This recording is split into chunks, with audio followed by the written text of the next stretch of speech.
Okay, it's live. Yay. What's up, everybody? I am super late. I was supposed to do my live stream yesterday. Didn't do it. Um, I don't know. I'm not like really a serious live streamer. It's kind of a third item in my life. But when I do it, I like to show some love and show some wisdom, share some wisdom, and make sure that my channel is valuable. So we're going into 2025, and yeah, I think that 2025 is going to be much crazier than 2024. And so you guys see that I've tried to put a little bit more effort into my live stream.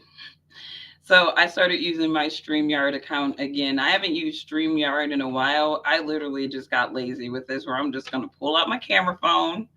I'm not going to make a big production of this at all.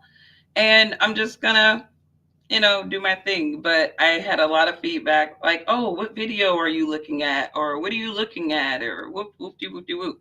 So I just decided that I would add the StreamYard production back into my blogging.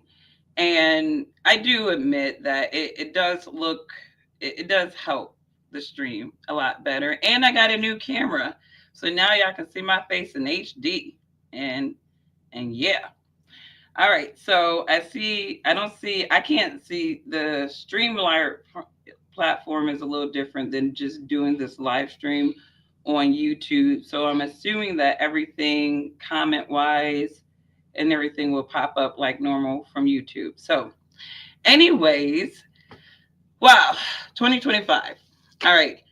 I'm going to say this first and foremost before we start talking about the devil's world and some of these Satan like people in it, right? That regardless of, if you were a believer, you know that every year is just a different number. It's just a different number year. There's nothing new under the sun.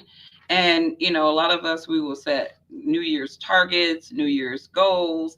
But at the end of the day, and a lot of times when I hear people's New Year's targets and goals, they're typically something very secular, something very much involving. Good morning, Rose Garden. I see you. Oh, it does work. Cool. Yay. Yay, yay, yay. All right. I feel like I'm in business now. But, regardless, put God first. And when you put God first, no matter what Satan's world throws at you, He's going to sustain you. He's going to get you through. That is the code that I live by. I literally understand what it means to leave it to God. And if you are a person who follows the word, follows the ancient text, you understand the story of the ancient Israelites. You understand that when they were in covenant with the God of Abraham, right? The Hebrew God, that they want it for nothing. Yahweh provides for his people, those who seek him, who seek to be aligned with his righteous standards. He looks out for his people, and everybody else is left to the devil to have fun with. So you got to pick a side. You got to pick a side. That's all I got to say. But in Satan's world, there's just a lot of interesting things going on. And, one of the things that's been brewing for the last week is this quote, MAGA civil war. And again, I already said, leave it to the Republicans to screw up a good thing, because there's a lot of glory whores in all of these parties. But the Republicans, they just tend to know how to just screw up something, it seems. So you had all of these pundits who were pro Trump. Patrick David was one of them. You had a number of black conservatives. You had a lot of immigrants, a lot of Hispanics. All of these people, they jumped on a Trump train in 2024. And many of these people, they said, I jumped on the Trump train because I felt like it was going to economically empower. And I think that people do need to separate the ideal of the Trump train, with I think just that whole MAGA movement, because I think within MAGA, there is a sub ideology of people who are interested in white American preservation. And somehow they have leached on to Trump to be their white American salvation savior. From all of the demonization and coordination of the Democratic media to try to narrate white Christian type of individuals as being these ultimate threats. And they allowed their black media pundit, they paid several of them. Tiffany Cross was one of them. They paid her to just go and just spew all kinds of vitriol universally in general about white Americans. And that pissed a lot of them off. And I didn't think any of that stuff was really going to go well. Fast forward, they're slowly letting go of their black faces who don't really, kind of wield enough influence on the black population. And you see just this turning of all kinds. You saw the Democratic side turning on each other, but now you get to see the Republican side and how they are actually responding to each other. So this is Patrick Bet David, and he is a strong Trump supporter. He believes in the America First agenda. He's been a patriot to the cause of MAGA. The problem is Patrick Bet David is not an American. He's an immigrant. And so he's under fire right now because he fixed his immigrant lips to comment on the H-1B situation.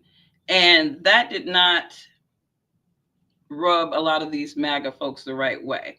And so I want you guys to listen to, and let me know if you guys can hear this, but this is Patrick Bet David, and he's accusing the MAGA movement of white nationalism. What a surprise. All right, where are you at? Let's go here. These guys are coming here that are the smartest people. Why not keep them? Why not recognize them? Why not respect the fact that they create jobs? One of the tweets I said, our founding fathers, a guy responds back and says, those are not your founding fathers. Mm-hmm. Guy posts a picture of the Shah of Iran, says, that's your founding father. So but that tells you what, a part of this, there's nationalists and there's white nationalists. So Patrick Bet David is getting his immigrant wake-up call with some of these white nationalist people, right? They're saying, yeah, we are glad that you're on our team, right? But we really don't want you to be a voice for our team. And, they're letting him know what his place is in the movement. And this was very familiar to me because he's getting the same wake-up call as that black guy who said that, hey, this MAGA guy told me that I was only a vote for them, right? And that, I need to stay in my place. And he was like, I love the MAGA movement. I love this. MAGA, MAGA, MAGA. And now it's like we see how the MAGA movement rocks. They move very similar to the Democrats, where all of these people, they get people on this belief system of things, right? I always say, what's the difference between Black Lives Matter and J6 people? Really not much of anything. Not much of anything, because both of those sects of groups were fighting for an idea of preservation of something, whether it's preservation of justice or preservation of the American democracy. These people were fighting for something. All right. And that's a fair assessment to make. So, people often say that, Black people who, sort of lobby against Black interests, they get their Negro wake-up call when things don't really benefit them as much as it does the people that they needed to lobby for. Well, this is kind of like where some of these, MAGA folks are right now, where this MAGA movement, it's a little confusing for a lot of people right now, right? Is this a white supremacist movement, right? Or is it just a few bad apples in this MAGA movement that is creating these ideas of white nationalism among other people. Regardless, this is going to be an interesting year because we see with Elon and Vivek and now Patrick Bet-David, they're getting their immigrant wake-up call. And I got to believe that there are some Americans with this migrant influx. I think that the replacement theory is alive and well. And I think that a lot of people are concerned about kind of what the empowerment of Americans are going to be if we continue on this pathway of bringing in these immigrants in droves. And, again, Patrick Bet-David, he said he came here, he worked hard, he pulled himself up at the bootstraps, right? But MAGA is saying, well, you didn't really do that. You were out there scamming, right? Because they're turning on him. Elon Musk, who Patrick Bet-David has been a champion for in many degrees, he's literally, Twitter notes, called him a scammer. They called Vivek Ramaswamy a scammer. And now Patrick Bet-David is like, no. He was like, I was reading this book and he was talking about how people who come here from other countries, sometimes when they get wealthy really quickly, people automatically accuse them of scamming. And I'm going to say this, if I could give a percentage of the immigrant-minded people who come here and they don't have the mindset of scamming Americans, I would say a bulk of them don't come into this country with the mindset to scam Americans. But I do believe that as they integrate in America, they see the corrupt practices of this nation. They see the acceptable practices of this nation by Americans. And it's kind of like that mindset, when in Rome, do what the Romans do. And this is with these immigrants. They come over and they learn how to freak the American system, just like these crooked ass, corrupt American business people and politicians. They freak the system. These people learn how to do the same thing. They understand that, okay, I want to be rich. I want to have this idea of an American dream, which is really Satan's dream. He wants you working to death. Dismissing the important things, the important people, right? So that you can have this status, this idea of success, right? And again, success is subjective depending on who you're talking to. But I would say you don't have to come to America and work 80 hours a week to be successful. I don't think any American should have to sit there and work 80 hours a week to feel like they're successful. To me, you're just a good slave. You're just a good slave in the system, working 80 hours a week. And, it's all a means to an end, right? Because a lot of these people, they go out and they buy these big, lavish homes and all these big, lavish things, right? And hey, do whatever you want to do with your money, right? But I look at all those things as, things that cost more money. The bigger your house, the more it takes to maintain it. You have a roofing problem or you got to replace a roof on a big house versus a small house. You're not talking about the same price. You're not talking about the same ticket at all, right? So the bigger you go, right, the more money, the more problems. That is true. The more money you have, the more problems. And the problem with a lot of these people who acquire some level of status is they have to maintain it. You set your whole value on having this money and the status. Now you have to maintain it. And this is where the scammer and then the scamming, the crooked business practices really come in, because at the heart of a lot of these people is greed, right? There's a reason why these 7 deadly sins, they're deadly because they can lead people to do all kinds of things to achieve a goal for themselves. So, it's going to be interesting to see how this H-1B conversation pans out. Obviously, no matter how popular Vivek, Patrick, and Elon thought they were among this MAGA circle, apparently the MAGA circle still wants them to understand where their lane is. And when you're talking about America first, and then you got these immigrants who are being elected into different governmental offices, and the first thing they say is that we need more immigrants. That doesn't seem very America first. And the fact that Donald Trump is actually co-signing, trying to defend these guys, I mean, it really tells you that either Trump is clueless or this is his plan all along and he just was fooling those MAGA people. I think when it comes to Trump, the MAGA people are going to be very, very shocked. I really do. I think they're going to be shocked.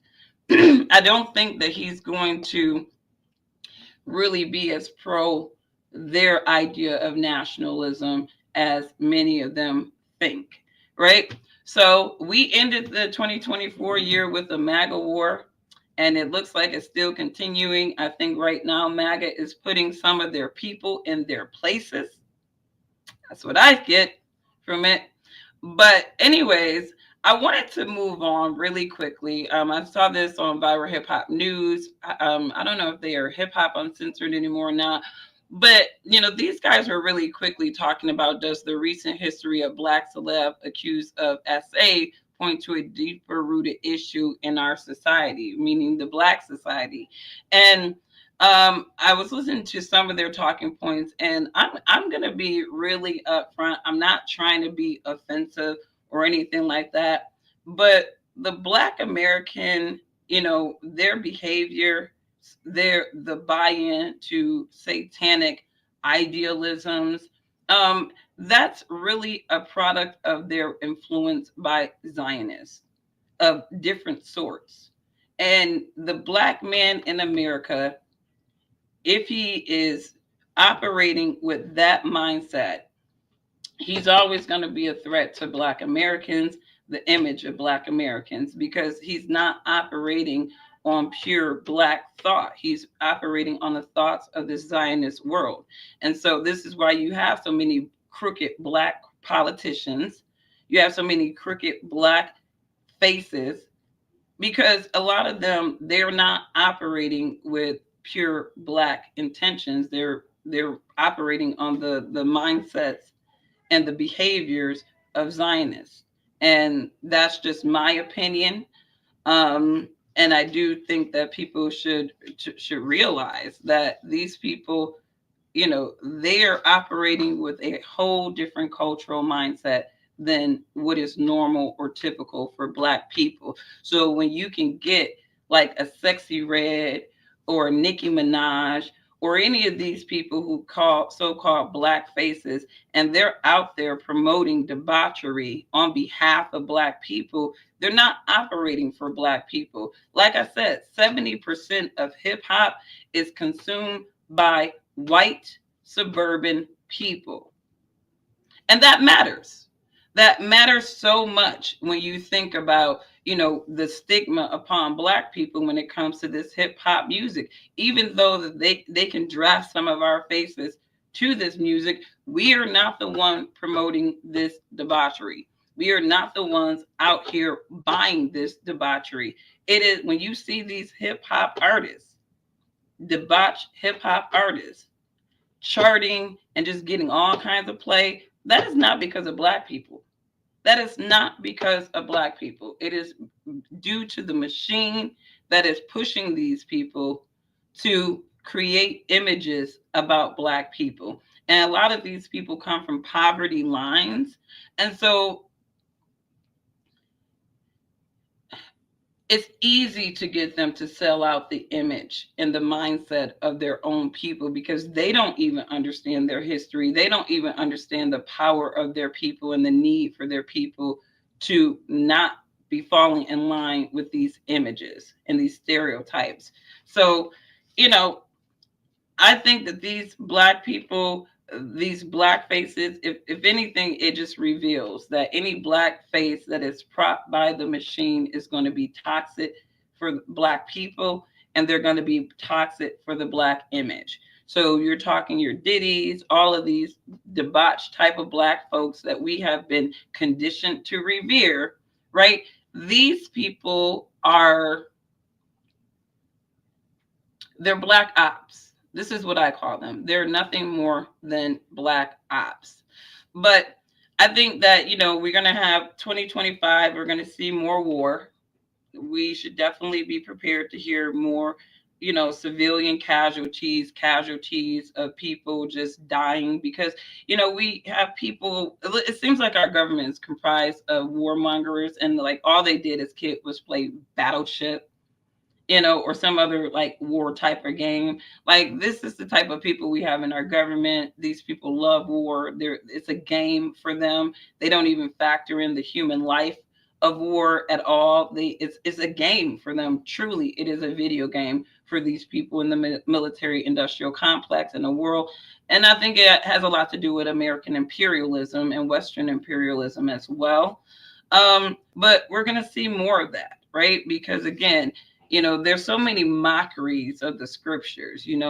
One could look at what Israel is doing over there with Syria and all those territories, and you could go back and look at the Bible, and what was the ancient Israelites' mandate? Their mandates was to basically purify their land of the other nations who were dominating it, practicing disgusting, vile worship, right? You go over there in Israel, that land is not holy, right?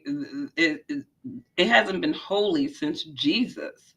I mean, even Jesus prophesied that their second temple would be destroyed because Israel had become that unholy. What the Romans did, like, it was crazy. If you really go back and you read Flavius Josephus' account of the war between Jerusalem and Rome, and what was the Romans' rationality for going into Jerusalem and destroying it, they were shocked.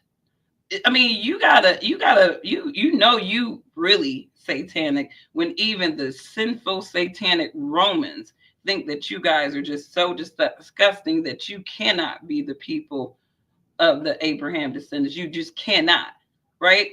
And that's why they went into Jerusalem and they gave it the business. That second temple fell in 3 days, just like Jesus said.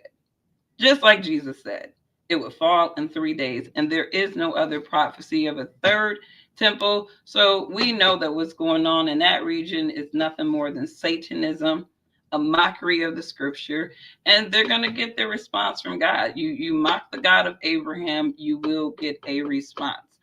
So that's that. But the world is crazy. I expect to see more war, right? More craziness. I caught Joe Budden, the podcaster. He was caught sleepwalking. And let me tell you, have you ever seen that movie, The Sleepwalker Killer?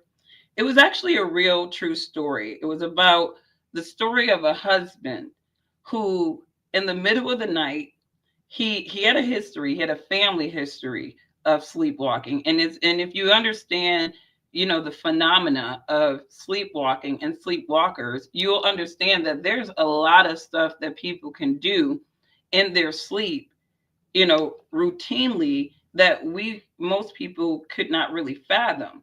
Right. So in this guy's situation, he actually woke up in the middle of the night. He took a crowbar, right? And he went to his wife's parents' house, and apparently he was able to get in the car, drive from his house to, all while sleepwalking, right? Go to their house. And he was trying to I guess a couple of days before, he had fixed like a heat vent or something in their house. So he was sleepwalking, going to do that. He was doing that when the parents tried to wake him up. Now, the one thing that they say that you should never do is wake up a sleepwalker, because they could be very violent, and they don't even mean to be violent, but it could create thank you so much, Richard. How are you? It can create a violent reaction with these people. So I've always heard you never try to wake up a sleepwalker, especially one that has a deep medical condition of sleepwalking. So it's very possible that Joe Budden was sleepwalking. He probably somehow, like, I don't know how he managed to get butt ass naked across the street, across the hall, but I don't think that anything that happened in that situation was like Joe Budden trying to intentionally be a pervert. He could have like issues with sleepwalking, but I do know that sleepwalking can be so severe that people can kill other people, not even remember it. You know, you look up that case of the sleepwalker killer, it was a true story. This man killed his wife's parents. And even, you know, as devastated as she was, you know, she had to, you know, admit to the you know, admit that he had that condition and that that's not something that he would have intentionally done to her parents. And again, when you look at what the manner was there, he was actually, he had the same crowbar that he had used to fix their vent. And he was trying to fix their vent when they saw him in their house in the middle of the night, and he ended up killing them with that crowbar. Like, and I don't think that guy ended up, I think he ended up being exonerated for that, but what a tragedy, right? But sleepwalking is real. It is real. And I do think that people are able to harm other people, you know, if they have a sleepwalking condition or a sleeping condition that is unchecked. So we hope that Joe Budden can get past this arrest. We hope that Joe Budden can get past this arrest and hopefully get some more sleep, better sleep, so that he's not walking across the hall to his neighbors butt ass naked and catching cases for that. So anyways, I usually do my reviews and my content from just basically what I see on YouTube.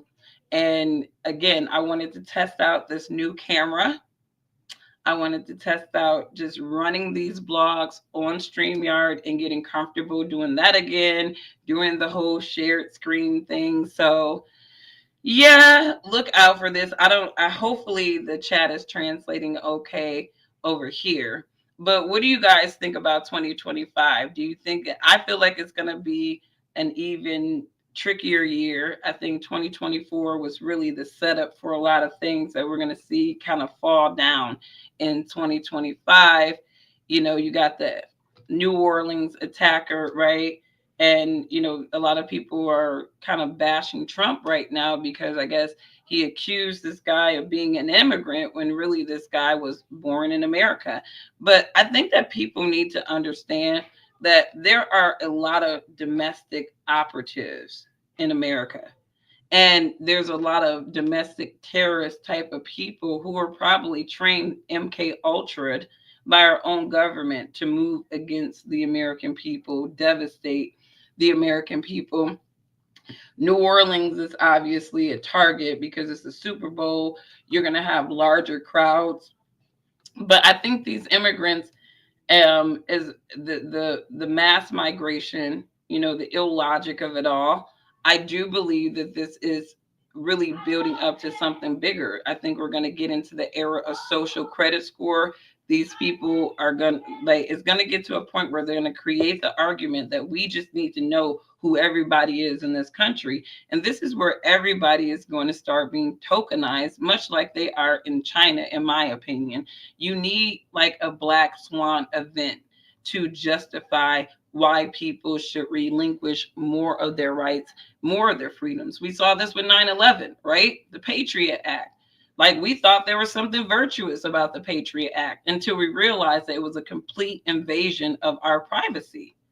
You know, so they need these black swan events to get people riled up, get them fear inspired, right? So then when they come out with all these different little, you know, laws and rules and stuff that nobody asked for, they just thought that they should be, right? They'll have this justification, and Americans have to stop complying.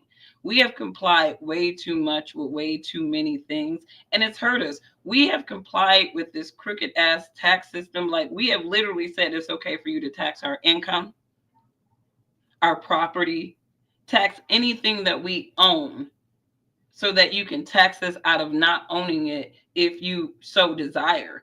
And this is kind of where we have allowed the government to strip us of our power as people. And again, the U.S. government has been corrupted. It has been infiltrated by people who don't care about America. And I do believe that they can talk out the side of their necks all they want to, but there are a lot of people who have infiltrated the United States government who do not care about America. Some of them are foreigners. And this is the same scenario that happened with the Roman Empire. They were idiots. The Romans were idiots. They were wicked, idiotic people. The only thing that made the Roman Empire great was their imperialistic minds to conquer other people and their ridiculous mindsets to have people die to build huge structures. That's basically what the Romans are really at the core of their history are known for. Wicked ass people who do dumb shit. So again, here America is following the path of Rome, and we've allowed these liabilities to be not only in the nation, but in our government, in our military. And what happened to Rome?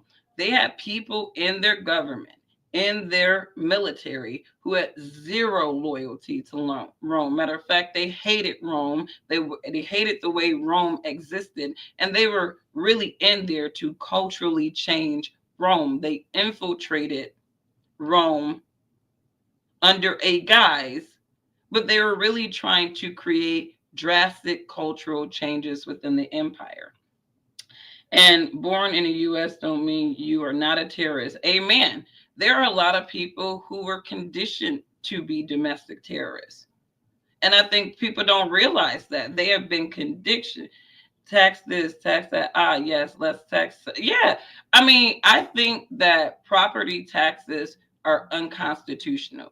Of all the taxes that are imposed upon the people, property taxes are, to me, the most illegal and unconstitutional, right? Because you're basically telling people that you don't own anything. In retrospect, with property taxes, you don't own shit. Because even if you pay off your house, right, if you don't pay off those taxes that the government has imposed upon you, this is how many slaves, actually, people don't realize this. A lot of slave masters, they actually did leave their slaves property. Many of them did. But the federal government was like, oh, now the slaves got property. It's like, oh, let's figure out a way to short squeeze them out of their property. And this is where we get the Torrance tax, the property taxes. They basically tax those people out of their land. Black Americans actually owned more land post-slavery than we do today.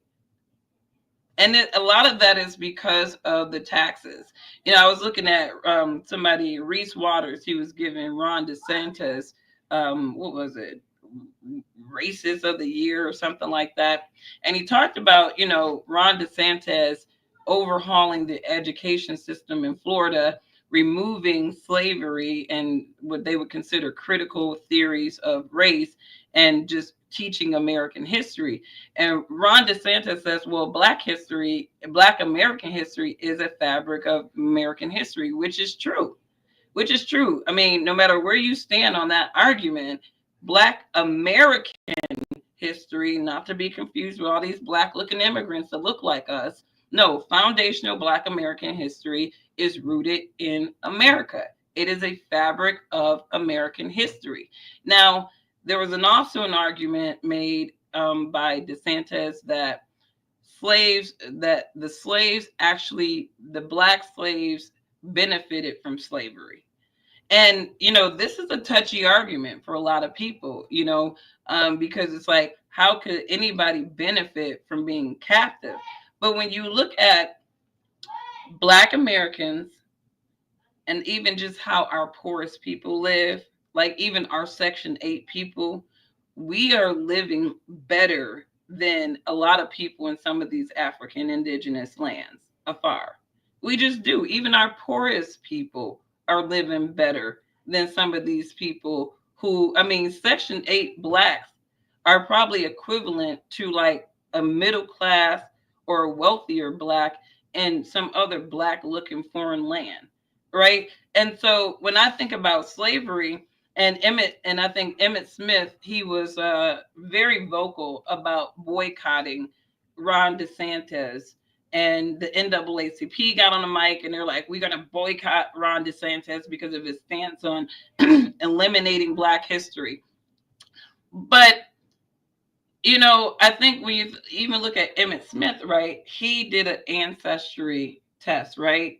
And he was able to trace his ancestry back to this African tribe. And he went and he chronicled his journey going over there to Africa, right? And to this tribe of his ancestry where he's nominally from, right? And Emmitt Smith got a reality check, right? The reality check that Emmitt Smith got is that if he was Emmitt Smith in that land, he would not be Emmitt Smith. All right. He would be just like those indigenous brothers that he was trying to integrate with, right? He wouldn't be Emmitt Smith, the football player that we know. And so, you know, in a lot of respects, you contrast the way that Black Americans, even though we have struggled for our civil rights, we have fought for our civil rights. We're constantly trying to make sure that people don't pull the old okie doke on us and not be equitable to us. The fact remains that Black Americans have been way more empowered in many degrees because of the Western influences, ideologies. We are not the same type of people as those people in other African indigenous lands. We're not the same type of Black people. Even they will say that everybody's Africans except Black Americans. I actually heard this woman say this. Everyone is African except African descent except Black Americans. Why? Because maybe it was jealousy of the European influence that we've had, our tribes of people have had, but we're not African-minded people, Black people. We're Western Black people. And, you know, I don't think that when I compare, you know, when I look at like certain wealthy looking Blacks in certain other African lands, and I just look at our Section 8 people, it's undeniable to me the Section 8 people got better houses out here in America. That's just me.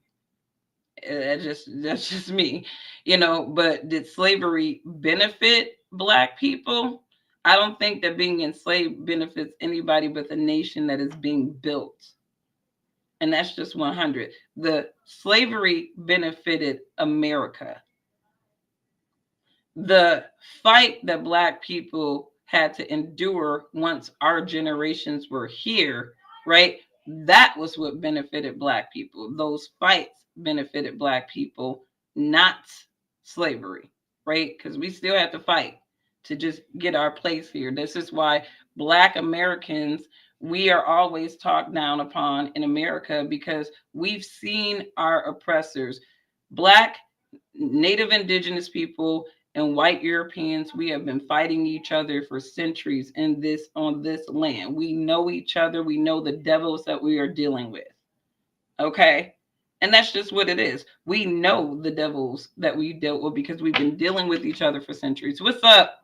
I did upgrade. You know what? I decided to get back to using StreamYard for my podcast instead of just running them on YouTube with my phone. I was being lazy. Y'all know I'm a mom.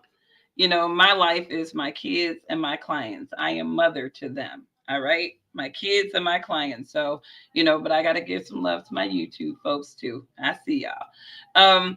But that's just what it is, though. I mean, there's a lot of arguments about, you know, Black history. Ron DeSantis has said many things. Black people are emotional about certain things.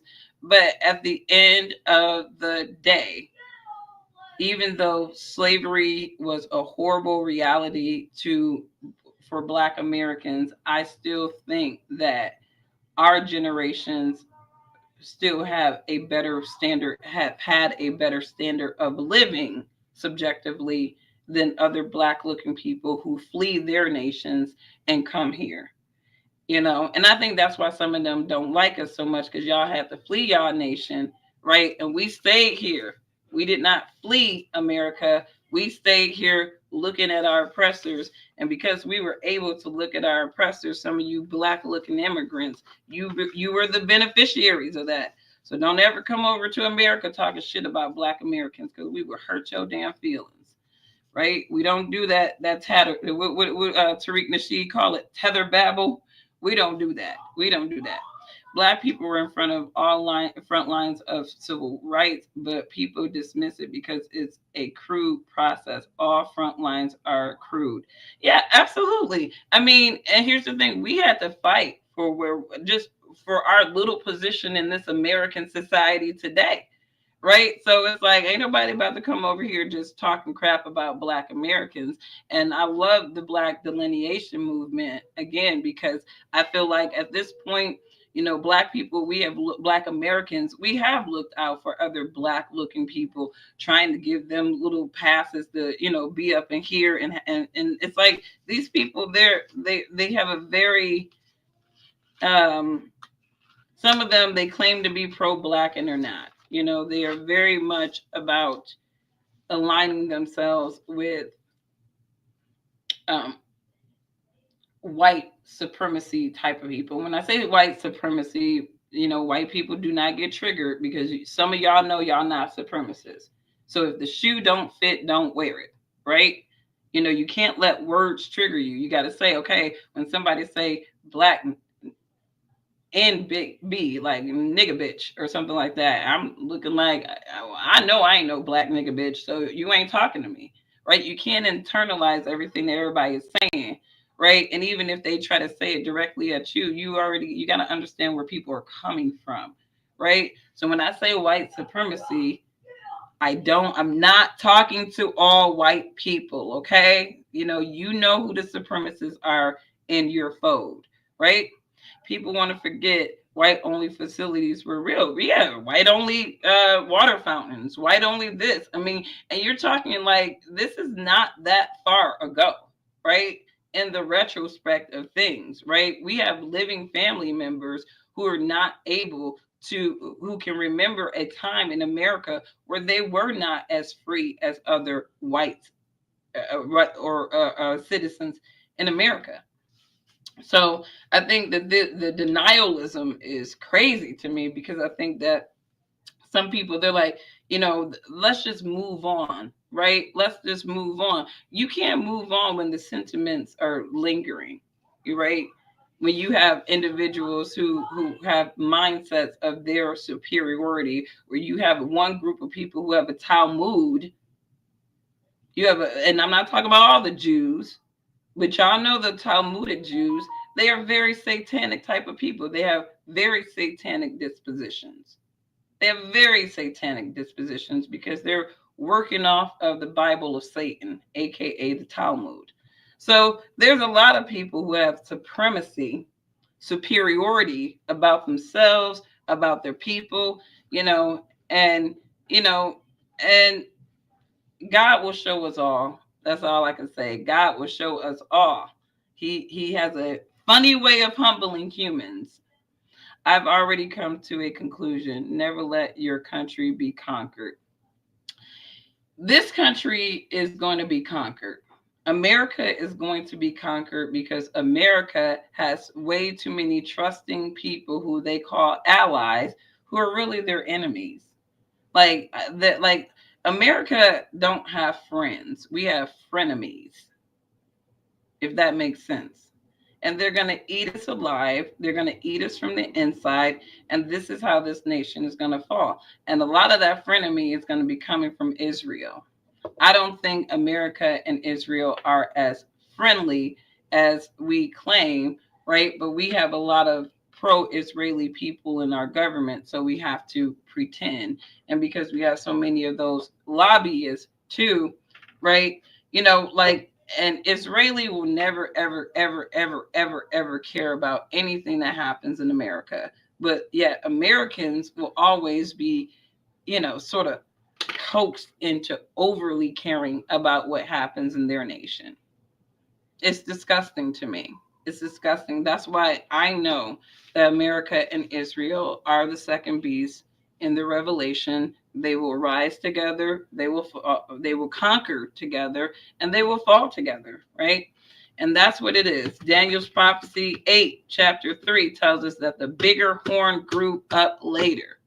America is the only nation in power that grew up later from the fragmented ancient nations. And so we already know what it is. And so I look at 2025 like nothing is shocking to me. We're going to keep going around. What do you say? FIFO season continue as MAGA realizes they made a huge mess. What these people talking about? I don't even think these are real MAGA people. I think these are just ops. They need sound bites of MAGA people being in regret.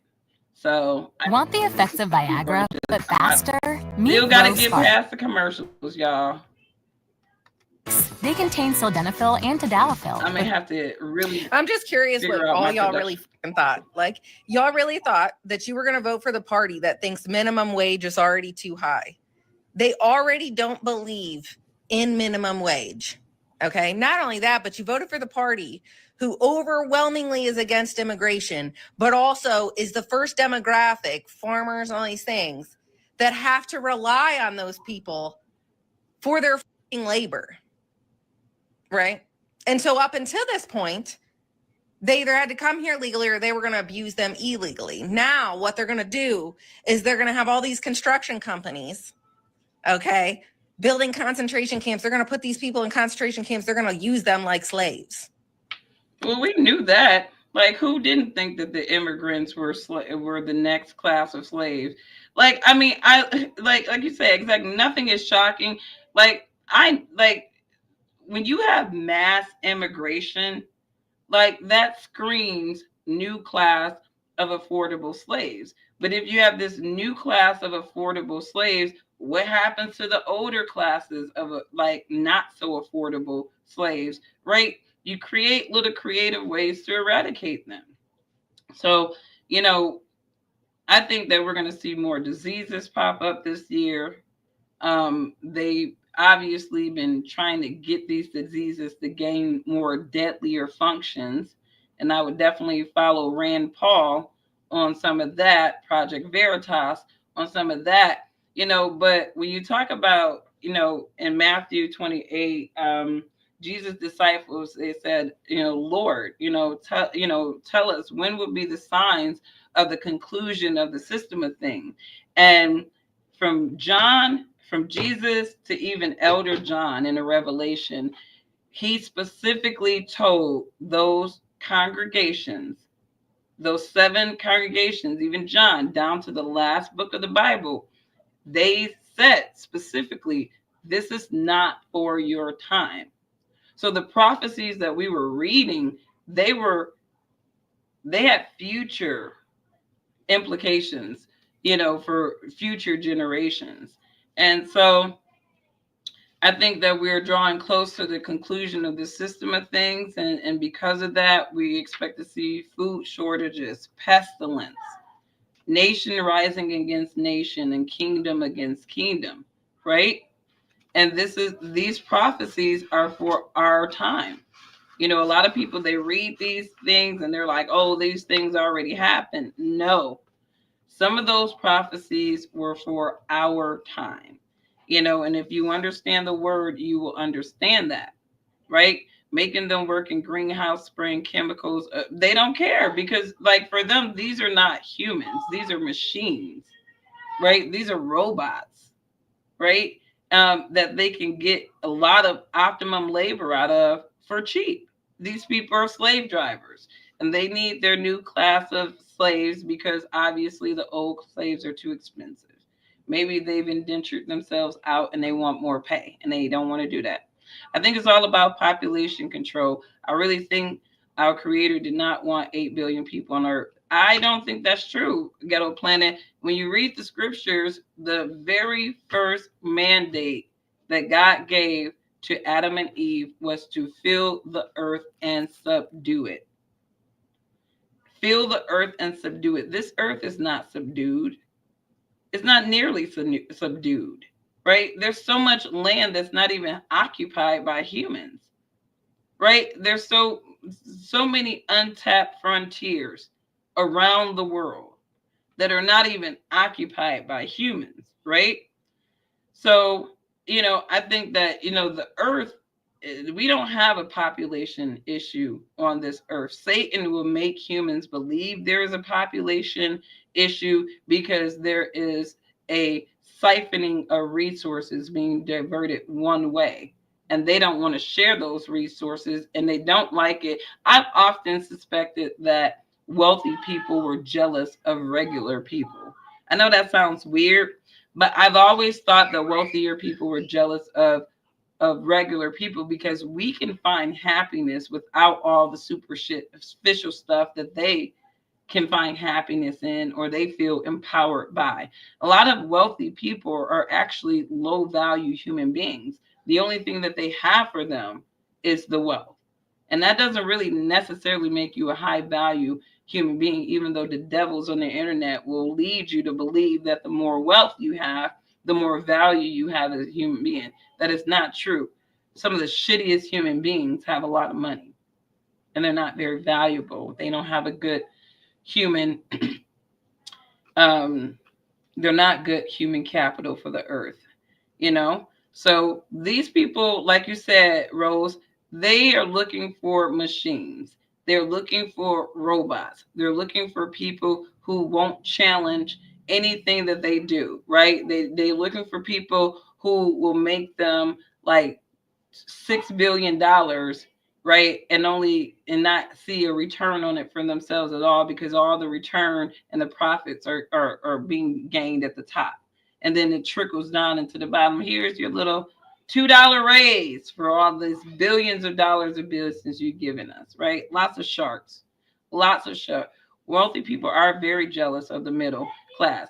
I believe that because we have real relationships. Absolutely, Rose. We have real relationships. We have real meaning. We can find happiness in the simple things. We don't need a lot of things. Like I have this thing, I don't know if you guys can see, but it says, love grows best in little houses like this. Now, I mean, my house is little. I have this is my main floor, and then I have a whole other floor upstairs with a kitchen and everything. But it's one of those things where it's like, I don't believe in just having things just to say that I have them and that I've met some standard or status of life.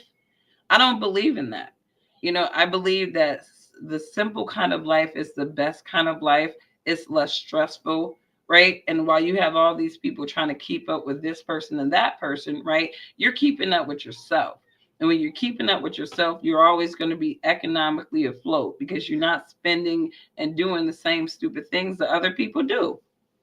I've been thinking a lot about the Greek mythology and how they mistreated humans. If you believe in fallen angels, I think they are mimicking our former. Well, when you think about Greek mythology, think about that as the sermons of the fallen angels. Okay, the War of the Titans. When you really read some of these stories and compare them to what actually happened in the scripture, right?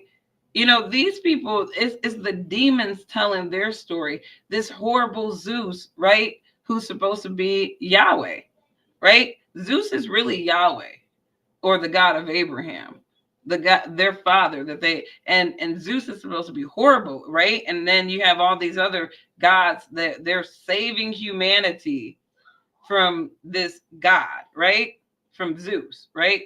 This is basically what it is. It's like, it's their sermons, their way of manipulating people into belief. Number one, their way of making themselves into gods, right? But also gods that humans should be worshiping, right? You go into Greece, there you have, murals and statues of Athena, right?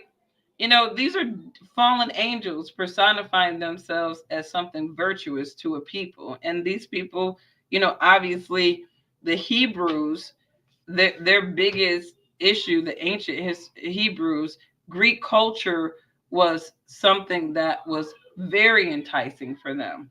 It was hard for them many of them to not get engulfed in Greek culture. And this is where you saw the War of the Maccabees, right?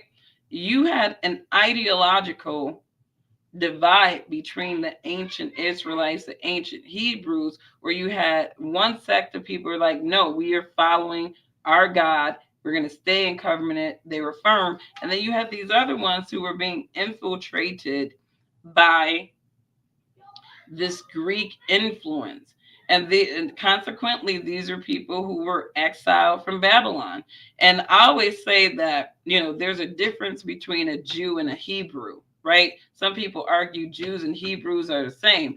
No, Jews are converts. Jews are converts.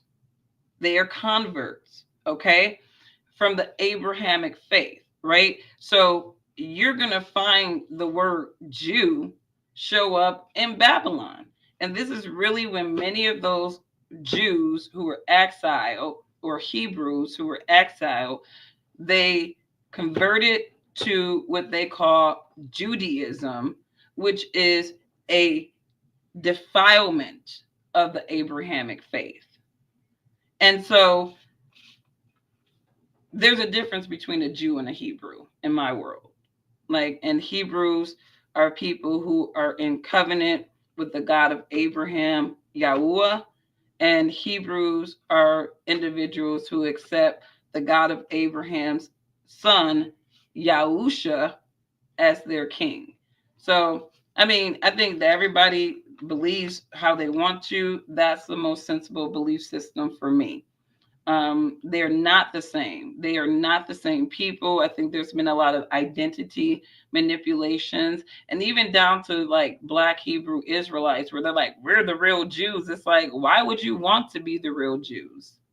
Let these people be the Jews, okay?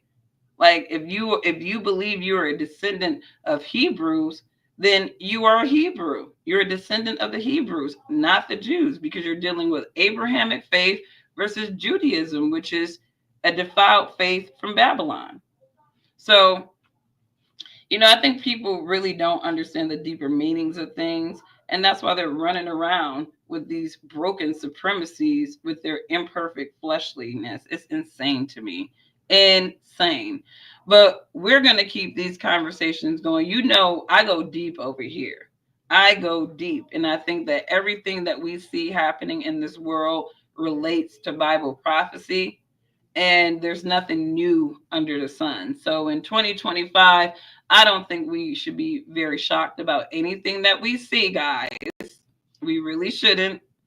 We should not be shocked. I think that we should be seeking to have deeper understanding about people and groups. We should try to be social psychologists, in many degrees, so that we can understand how people work, how they operate, and just even the levels of corruption.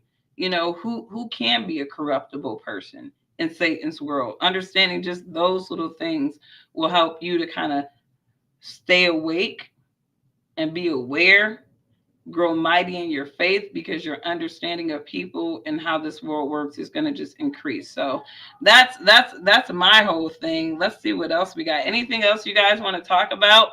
We talked about Joe Button. I got my master's in biotech, and the schooling showed me the system lies and manipulate. Wow. I believe that. I believe that. I stopped believing in a lot of these so-called credible people from these institutions when you had the American Pediatrics Association actually giving parents guidelines on how to nurture their kids into being the opposite sex.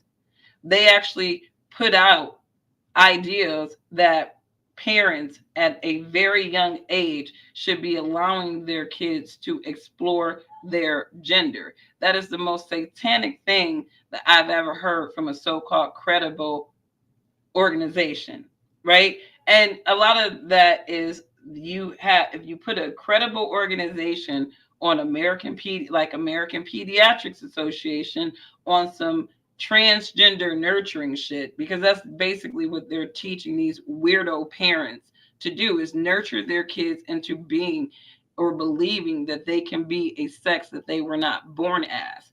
And it's sad.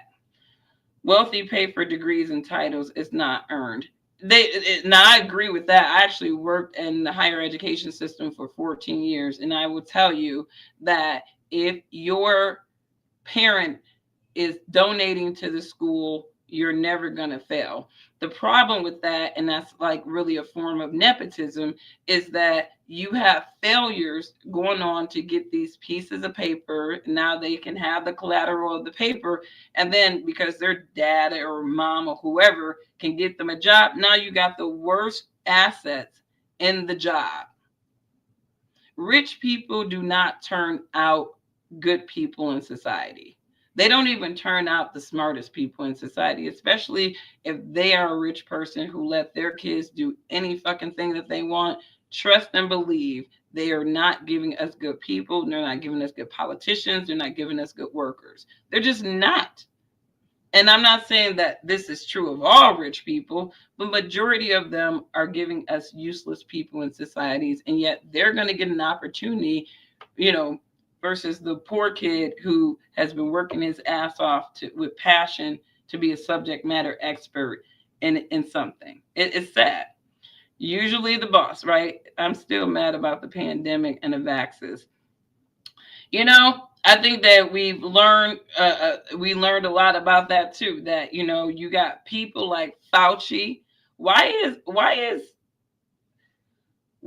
is pardoning Fauci on the table? Like, what I didn't understand is they were talking about Joe Biden's pardoning.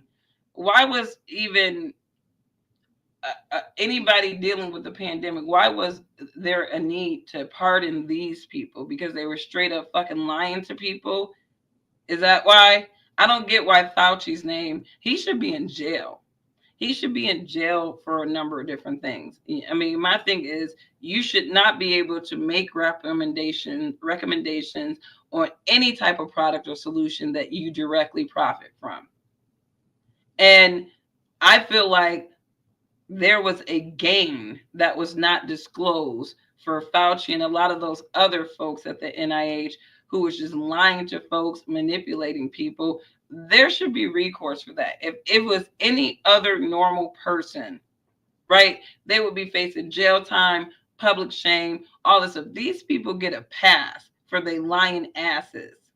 Rochelle Walensky, right?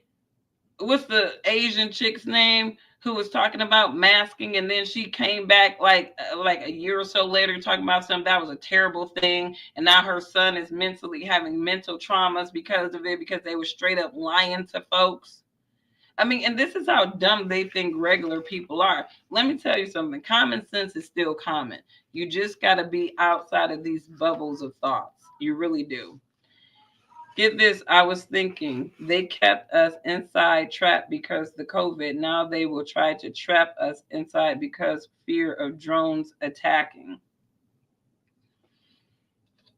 Yep, those UFOs, aka drones, that's an interesting thing. And, honestly, they'll say that it's from another country. But again, I don't think that Americans realize how much our government really attacks us. Like, I don't really think the government likes us at all. We cannot forget info on the drones because they want us to live in fear of the drones. Oh, the devil is a liar. I mean, the devil is a liar. He'll have people believing in aliens and drones before they believe in actual demons that are impacting things, right? It's interesting, and I look at world events right now, and like I said, I look at things from the fleshly side and I look at things from the spiritual side. And I personally believe that anything that's happening in the spiritual world, it automatically manifests in the fleshly world to men on earth. So if I had to just sort of summarize what I think is going on in the world from a fleshly and spirit standpoint, I would say this. The fallen angels are not just preparing for war with the holier angels, right? They're actually warring among themselves right now. Like when you see this nation rise against nation, right? Daniel chapter 10 it tells us some very interesting things, where when he talks about the prince of Persia held the angel of God captive, right? You automatically, people would think that that was a man. But if you go deeper, you realize it was the demon that was literally not assigned, but he positioned himself in the nation of Persia, right? And that was the demon that was controlling Persia, right? And so he held that angel captive so he couldn't get to Daniel. So it tells us that these nations are being run by fallen angels. But again, let's just say I'm a demon of Great Britain, for example, and I remember all of my glory, right? I'm the demon of Great Britain. I remember all of my glory before the Americans came and basically just chopped that sterling to pieces with some crafty financial schemes, right? And, I'm thinking I want, one day we're going to rise again as a power, right? If I was a demon of Great Britain, right? But I have to be aligned to the power that be's right now, right? So these people aren't friends, right? These demons, they want power, they want sovereign power over their nations, and the devil is like, nah, I want to be one world, one ruler, right? And I'm not competing with any of you other fallen anymore. Y'all either gonna fall in line or we're gonna take you out, right?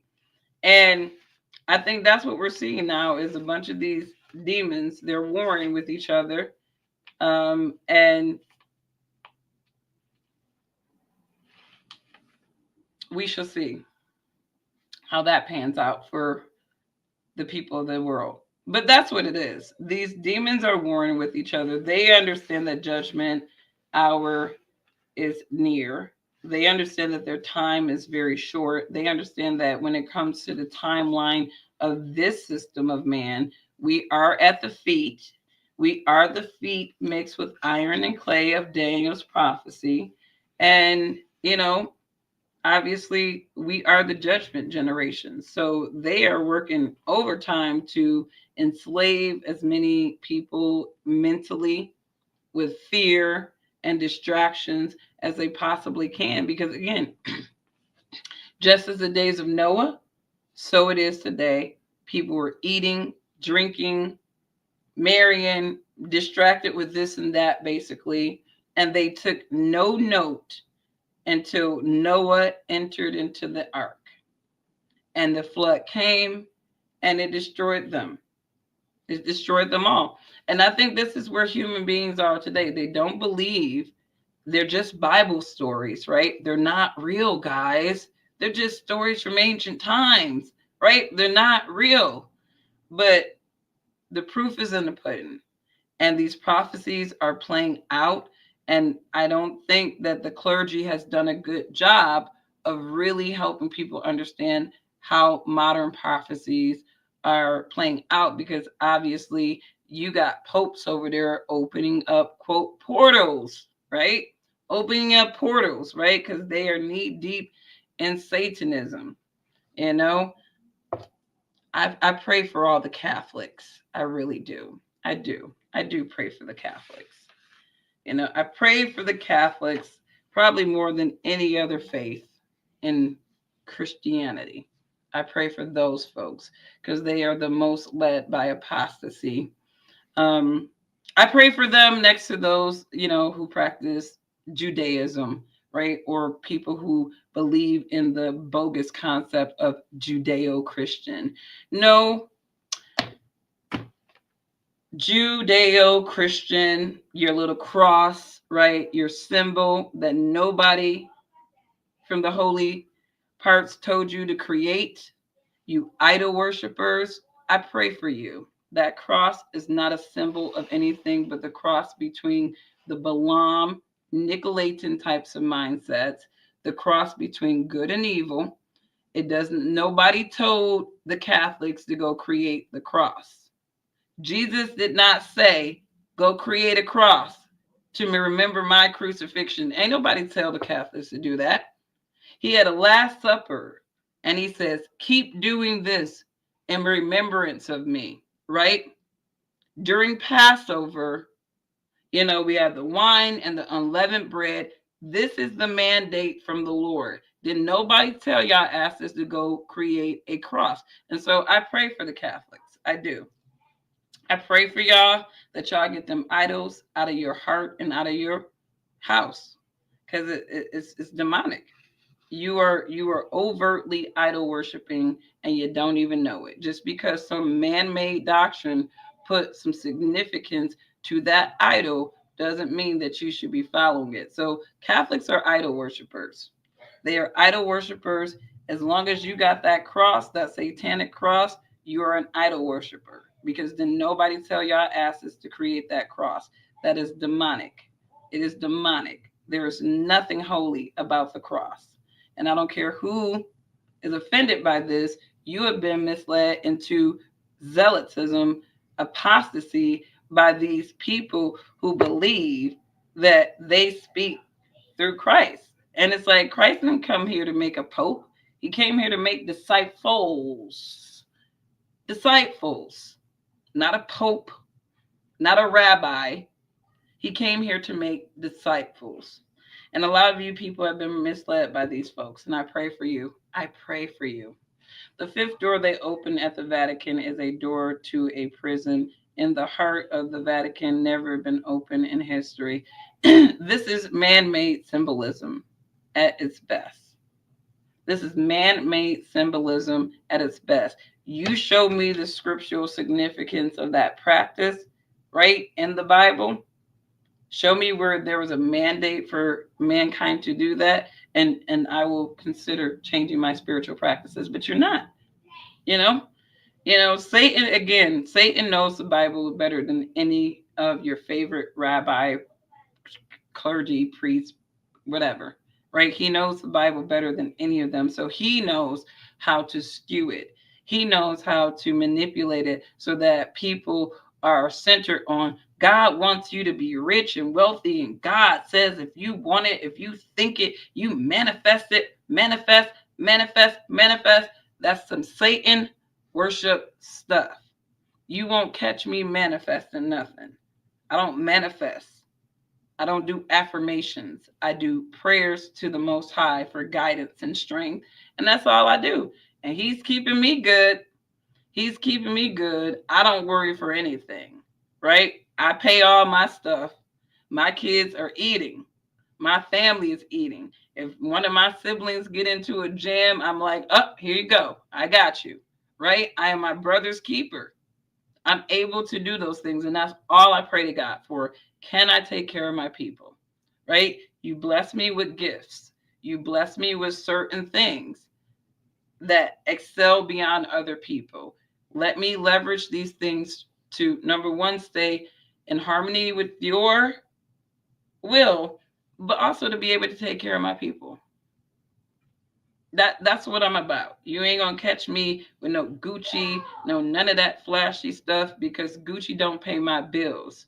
Gucci don't pay me to advertise for them. So I'm not gonna be advertising for no damn Gucci, wearing all this stuff, flexing, blah, blah, blah. No. Yeah, that's not what you get over here at all. As an ex-Catholic, I felt so bad when Candace Owens decided to become Catholic. She's jumping on the bandwagon of everything. Candace is jumping on the bandwagon of what, like, and I mean, she goes from her Jewish contingency over to the Catholics, and she can say that's because of her husband, right? But like, again, the Catholics, many of them, I'm not talking about the devout ones who just been manipulated, but many of them understand the power of Catholicism because it's rooted in Satanism. And that's what it is. Candace Owens is a double talking demon.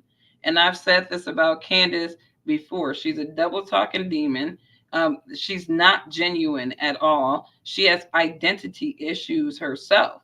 I mean, anytime you can sit up there, oh, Black America, Black America, Black America, but you ain't Black, right? You're telling everybody you're Caribbean, right? You're picking which side you want to be on, right? And she even said, and this is where you know that Candace Owens is a double talking demon, because let me go to O'Shea Duke Jackson for a second, because Candace says something about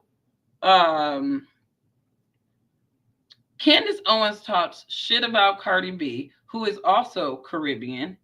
She's also Caribbean, right? But she refuses to talk shit about Rihanna and Nicki Minaj, who arguably are also debauched harlots. Even though Nicki is very talented in her craft, she's probably a better artist than Cardi B, right? The bottom line is they're all harlots. They are all harlots. But you will not catch Candace Owens talking shit about Rihanna, and you won't catch her talking shit about Nicki. Number one, she can't talk shit about them because they will give her ass. They will hurt her feelings all over the damn internet, and they would be the ones who really destroy her, with going back and forth. Candace Owens knows who to go back and forth with, right? And it's not going to be a Nicki Minaj or Rihanna. It's not, because they will hurt her damn feelings. That would be the day that Candace Owens does get destroyed, when real Black women come at her, right? Most Black women don't have an interest in Candace Owens. So we're not going to just spend this time going back and forth with that, right? But if there was opportunity, right, most Black women would be going in there to destroy her, right? Like if I had a debate with Candace Owens, right? And again, we agree on many points, but again, the way that she has come at Black people, the way that she has been manipulating and double talking as a demi about Black people, I would look forward to the day to have a back and forth exchange with her. I really would. I need to eat something now, guys. I've been over. I felt so. You said I always felt that Candace was misguided, but her heart is in the right place. See, I don't think her heart is in the right place. I think her heart is in the place of dollar signs, and where the crowd is, and where she can say the most acceptable, sensational things. I don't think she's a genuine person at all. I think she tries to come off that way, but she's just chasing relevancy, in my opinion. And when you're chasing relevancy, you will say and do all kinds of things. So if you know that, like, for example, when she was with her Jewish contingency, right? When the Jews who actually raised her, right? She was raised by the Jews, guys, right? They gave her a pass. They basically elevated her, okay? And she really wasn't talking about religion at all when she was under that contingency at all. She wasn't really all about this faith. Then all of a sudden, she flips the script, right? Like, let's say, like, if Daily Wire wouldn't have never let her go, because, I mean, again, you look at the last show that Candace did with Daily Wire, she was expecting to come back. She was expecting that she was going to continue with their show, right? They backdoored her. It was like, no, this is it. Like, we're ending this relationship, But if they would have never ended that relationship with Candace, do anybody really believe that Candace would have just left the Daily Wire? Do anybody believe that she would have just left her Jewish contingency and then, as a protest to the Jews, right, in my opinion, she just went over to the Catholics? She went on over to the Catholic side, right? And that can be a hit or miss type of thing, depending on, what sect of Catholicism you're really rolling with. Because there are a lot of Catholics that don't care for the Jews.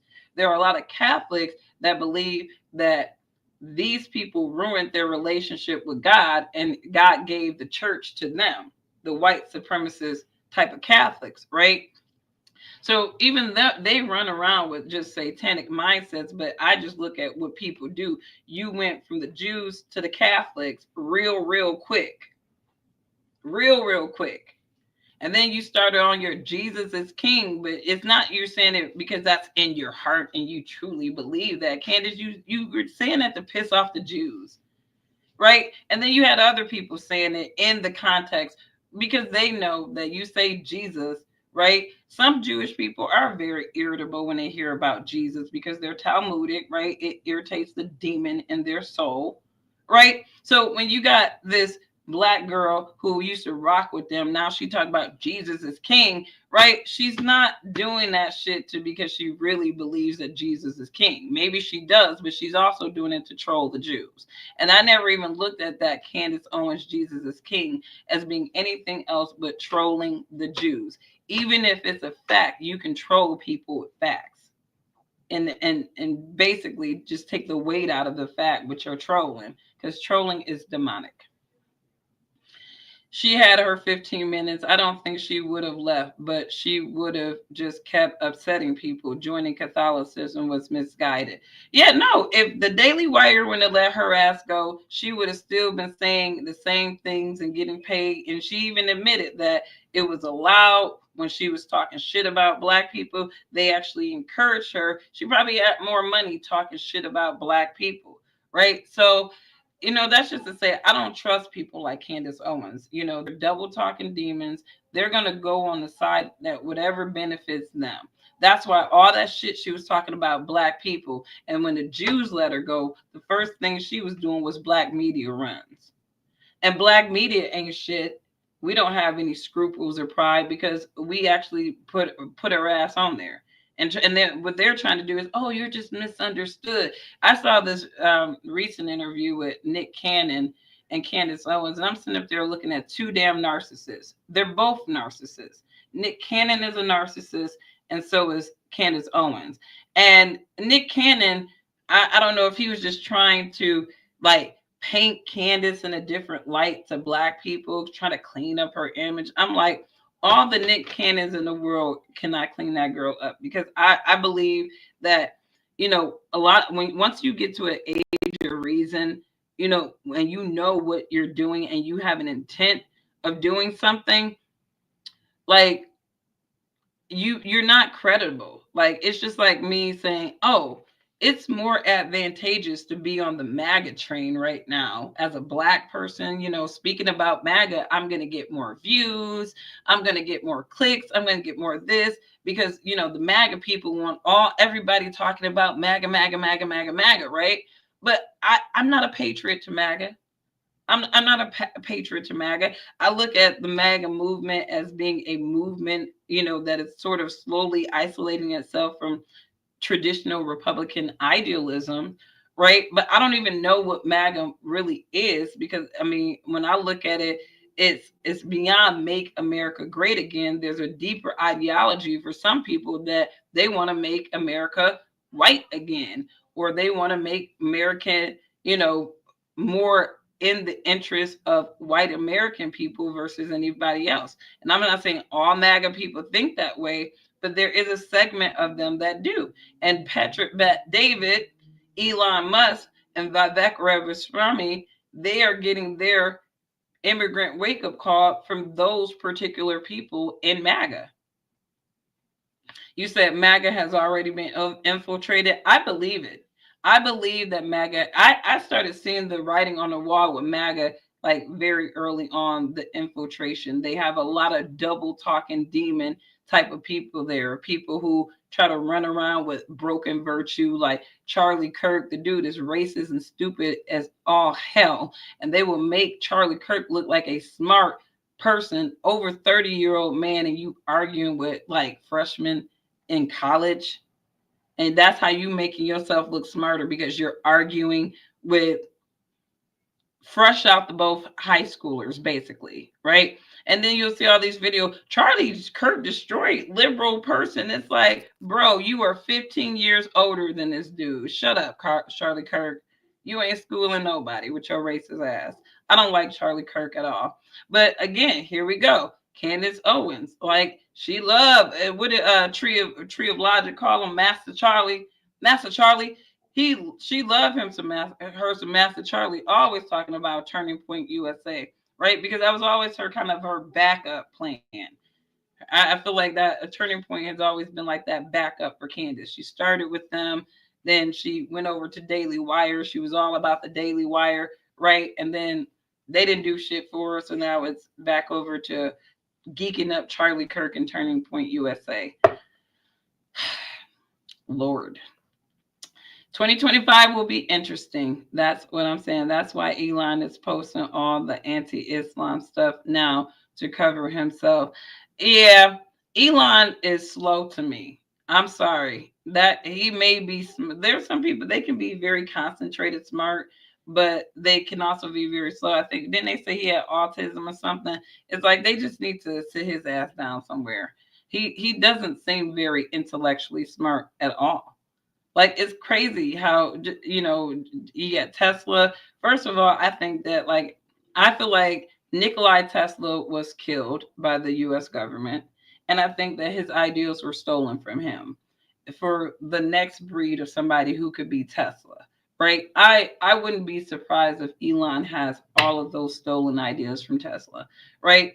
I don't believe that Tesla was killed, and he was very fearful of his life. And he was fearful of the United States government towards the end of his life. So it's kind of weird to me, but I don't think that Elon is the sharpest tool in the shed at all. He's not the most profound person I've ever met. And he really gives dumb. He really gives socially dumb to me. He gives very socially dumb. And so the fact that this guy is being propped up like he is, I'm pretty sure Elon is he's a double talking demon. Elon is a double talking demon. And again, I don't trust any of these Satanist type people, especially people who dine with Satanists. Like, that was the craziest thing about the MAGA Christian folks, at least, is like, you are gloating, you are lording over this guy who dines with Satanists. They actually have dinner simulating cannibalism. And you guys are geeking over Elon. I wouldn't trust that guy as far as I could throw him. His physical, Elon has had plastic surgery. I mean, hair transplants. The guy has definitely done his thing. But it's just that, to me, I feel that Elon is just, I don't know. Maybe he's the Antichrist. Maybe somehow him and Damian Thorne, aka JD Vance, are gonna somehow, I don't feel like something's gonna be weird this year, because I'm looking at Donald Trump, and I don't know why my energy is telling me that Trump is now a puppet, and he's going to be just like Joe Biden, where he's not really going to be running the show. He may be the face of things, but Trump looks like he looks much older now these days. But he's still sharp. He's still sharp. But you're right. Money doesn't unlame you. That is the story of Elon Musk's life right there. Money did not unlame him. The guy just seems like he seems like your cool, slow friend. Like, he really does. Like, he gives cool, slow friend. Like, he's so sweet. Look at him. Yay, look at you. Cool, slow friend, right? That has a lot of money and maybe can fix some stuff. But that's what Elon gives to me. We're giving people so much intellectual credit. And it's just, it's just weird to me. Like, every time I hear him talk, I'm just like, doesn't do it. Yes, definitely puppetry afoot. I agree with you. I do agree with you, Ghetto Planet. I'm not trying to talk crap about these people, but it's like, Elon is just, to me, he just needs to stick to making rockets and all that other good jazz. I'm a skeptic about everything too. I'm a skeptic. Travis Hunter's situation is becoming worse. They need to leave that boy alone. They need to leave Travis Hunter alone. All right? Honestly, I'm on team Travis stay with the broad that he's with. He's been with this chick for 5 years. Let me tell y'all something. You go with the devil that you know. Because even if he breaks up with his girlfriend, right, now he's going to have to deal with a whole new other broad. and he has to figure out like how much is she trying to snake away from him, try to be right on his relevant. It's a whole new process for Travis. I think Travis Hunter should just humble his girlfriend. I think he should humble her, right? And hopefully some of this hopefully some of this stuff will humble her. But it's like, yeah, here we go. This is O'Shea talking about Candace. Tariq Nasheed, he dug up these little receipts. And again, you got all these black faces, right? You got Charleston White. I think he's another. I think Charleston White is an op.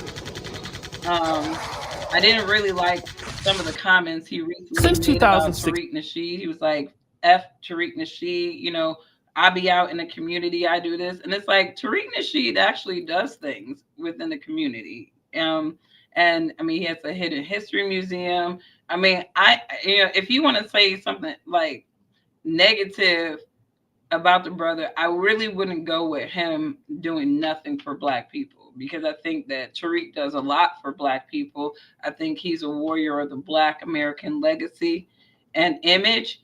And Charleston White is just an op to me. I think these are your Uncle Ruckuses, right? But here's Auntie Ruckus. O'Shea is talking about Candace. There has been a rise on YouTube of what is known as black conservative commentators. And at first, these guys were very small in number, and there wasn't a lot of opportunity in this field because it was pretty much dominated by white conservatives or some people who were considered to be white racists.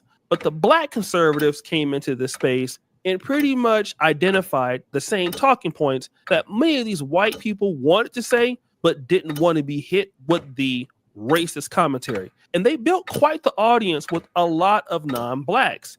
And one of them that was able to do so was former Democrat Candace Owens. Now, Candace Owens used to be against Donald Trump. Then she found out how lucrative it was being for Trump. Well, she went on and did very well. I believe she's even one of the first people to come out with Blexit, which is like...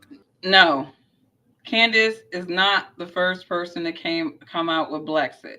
Matter of fact, there was a legal battle over Blexit because Blexit originally was a grassroots organization that she, along with whoever her surrogates were, they hijacked it, right? They hijacked that name Blexit, but Blexit was a grassroots organization before Candace Owens, and she pretty much registered. So I guess what happened with the grassroots is they never registered the grassroots or registered the name. They were just like, we're Blexit, this is what we stand for.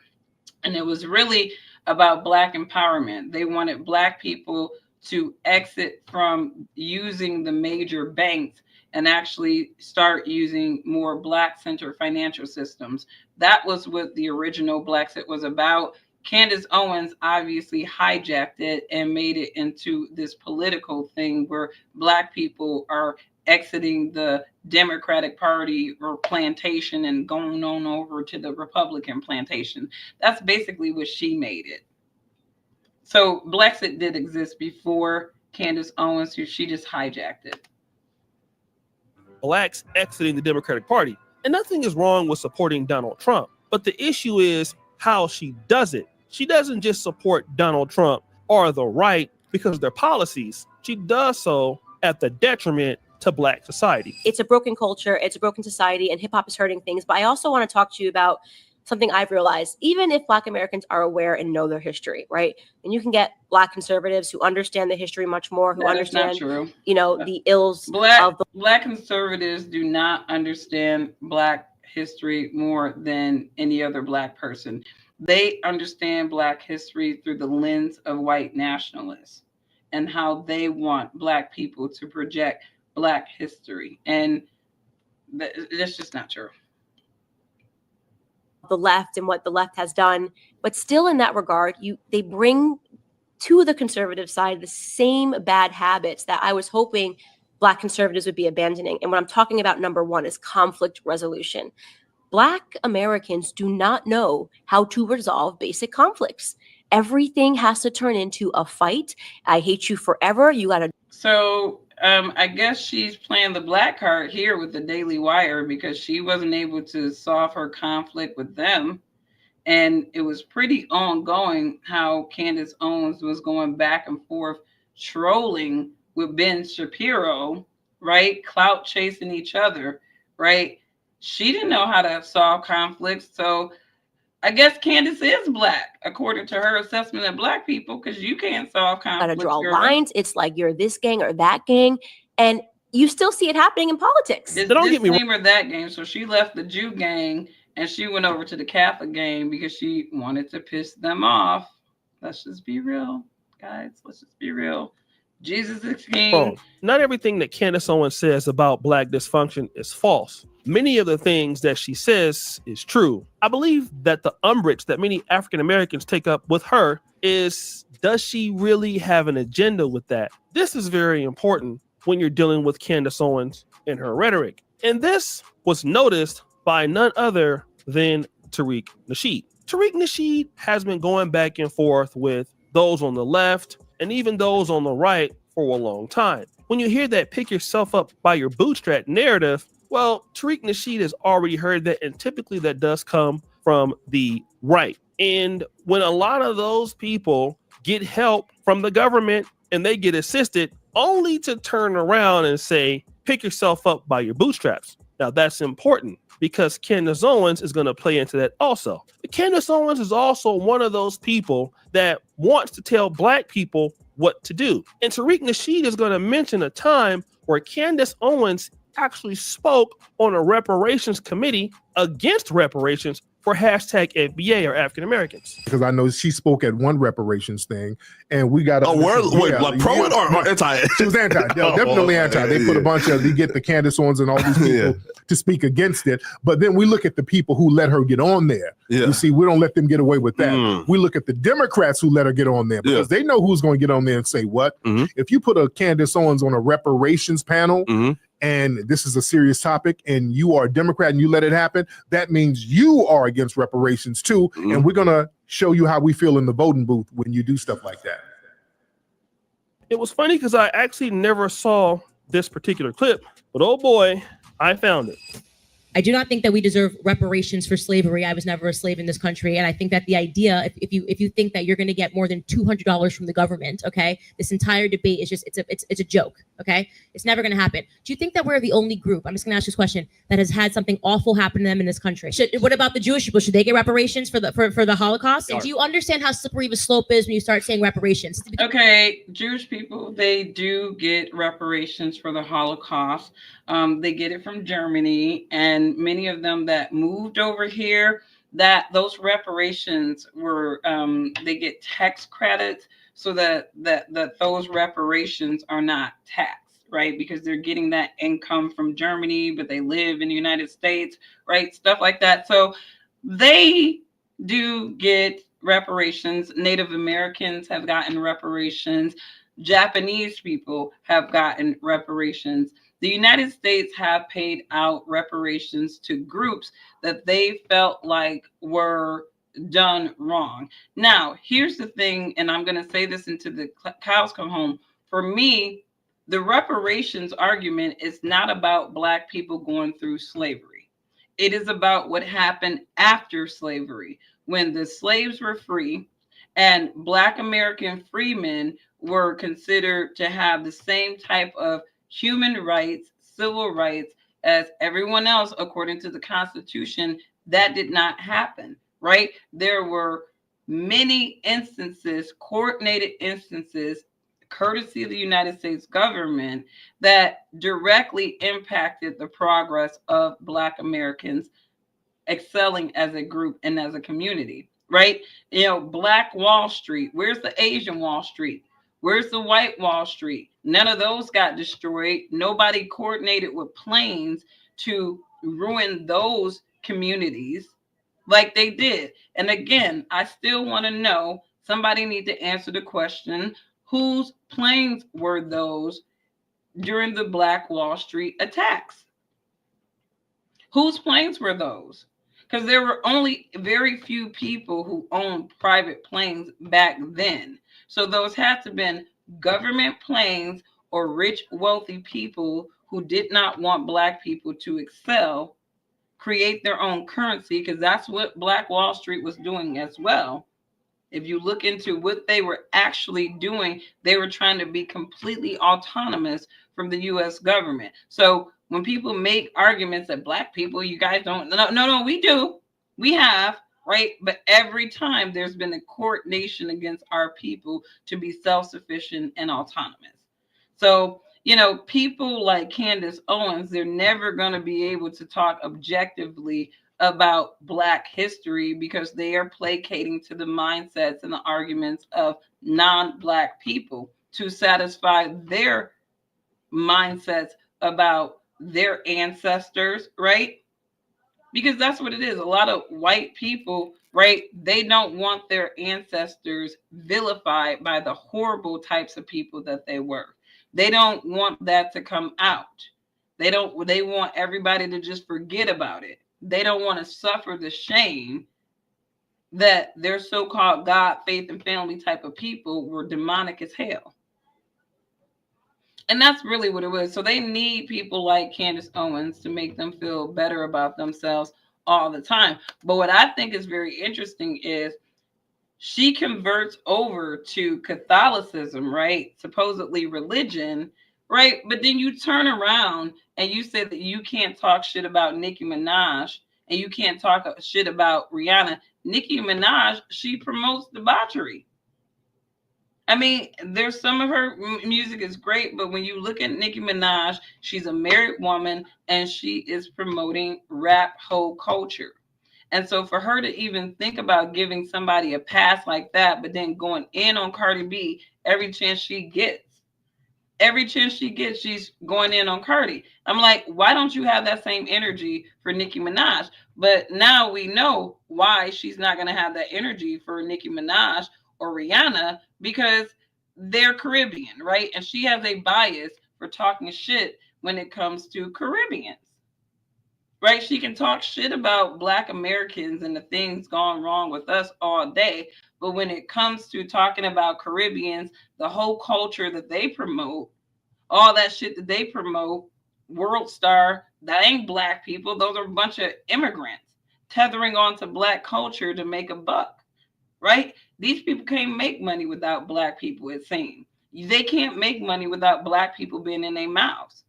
So that is just to say that this woman sits there and says, Candace says that she has a Caribbean bias, so she rejects any negative stories pitched to her about Rihanna or Nicki Minaj. Right? And this is your Catholic Candace, right? Your holier than thou Candace. The one that want to talk shit about everybody else, but yet she's an enabler. She ain't going to talk shit about those harlots, right? Because that's kind of like her limit, right? She has to have a limit. She don't want to talk shit about the Caribbean side, right? There is a clear attack on the image of Black people, Black Americans, and many of those people that are being leveraged for these attacks are Black looking people. So shout out to Tariq Nasheed. Keep doing what you do. The FBA family, keep doing what you do. We are a ethnicity. We are a lineage, right? We are a people. And there are a lot of people against our people and they look like us. And they should be exiled. They should be exiled from being able to tether onto our culture and our people. You immigrant over here in America, tether on to your own damn culture, since you just want to talk shit and double talk about Black people so much. So 2025, you guys, I think it's going to be more interesting than 2024. We got our usual suspect people out there, right? I want to shout out some channels that I follow. Urban Politician. If you guys don't follow him, let me go and hit up. Go to that channel real quick. These are a couple of channels that I like. Yeah, I like Ant. He does a good job, very objective.